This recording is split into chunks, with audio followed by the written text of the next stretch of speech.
ఆ తల్లికి ఏమైనా అయ్యండి, బిడ్డలకు అయ్యింది, బిడ్డల ఆ ప్రాణాలకు ఖరీదైంది, సీజ్ చేయడమేనా ఇంకేమైనా ఉన్నాయా? ఆ సర్టిఫికేట్ బంద్ చేయాలి కదా, సర్టిఫికేట్ క్యాన్సిల్ చేయాలి కదా అని. అసలు ఆడు డాక్టర్ ఎందుకు లేడు ఆ సమయానికి? 2 పిల్లలను చంపి తండ్రి సూసైడ్. అరే మీకేం పోయే కాలం రా పనికి వాళ్ళ పిల్లలు లేక పిల్లలు చచ్చిపోయి చాలా మంది ఏడుస్తుంటే పిల్లలు ఎక్కువ ఇళ్లకు ఇప్పటికీ ఇది 4వ 5వ వార్త పిల్లల్ని చంపుకున్న వార్త.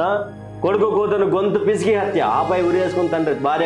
భార్య గొడవ పడి పుట్టింటికి వెళ్ళిందని మనస్తాపంతో దారుణం. రంగారెడ్డి జిల్లా మల్కాపూర్ లో ఘటన. కేసు నమోదు చేసుకుని దర్యాప్తు చేస్తున్న పోలీసులు.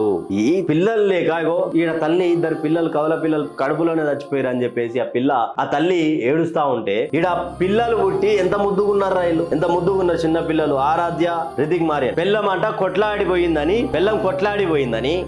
పిల్లలను చంపిండు. అరే నీ అమ్మ, మీకు మీ పిల్లలకి ఏమైనా ఇష్యూస్ ఉంటే మీరు కూర్చొని మాట్లాడుకోవాలి కదా. మీరు పెద్ద మనుషులలో కూర్చొని మాట్లాడుకో. మీ ఇద్దరి మీద అంత సఖ్యత లేకపోతే విడాకులు తీసుకుర్రా నాయన. పిల్లల్ని ఎందుకు చంపుతా ఉన్నారు?